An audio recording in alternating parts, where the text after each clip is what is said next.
Story சொல்ல மறந்துட்டேன். இது எப்படி எனக்கு ஆவி வந்துச்சுன்னு சொல்கிறேன்.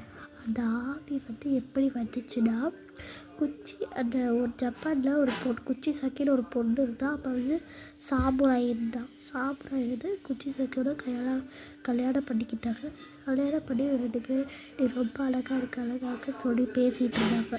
பேசிகிட்டு இருக்கும்போது ஒரு தகவல் கிடச்சிச்சு. நாங்கள் 2 பேரும் ஊருக்கு போகிறோம், ஊரில் ஒரு வேலை இருக்குது, போயிட்டு வரோம்னு சொல்லி ஊருக்கு போனதுலேருந்து குச்சி சாக்கி ஒருத்தன் அழகாக இருக்குன்னு ப்ரப்போஸ் பண்ணியிருக்கேன். ப்ரப்போஸ் பண்ணதுலேருந்து அவன் ஃப்ரெண்டு எல்லாத்தையும் நோட் பண்ணி அந்த சாமுராயோட ஃப்ரெண்டு எல்லாம் நோட் பண்ணி எல்லாம் எழுதி அந்த தகவல் கொடுத்துட்டாங்க. அந்த தகவல் கொடுத்து பார்த்துலேருந்து அந்த சாமுராய்க்கு டென்ஷன் ஆகி வீட்டுக்கு வந்து பார்த்தா இன்னொரு பையன் இருந்தால். அந்த நாய் படத்துலலாம் ஒரு சுற்றும் போது அப்படி சுற்றி அது கீறி இறந்துருக்குல்ல, அந்த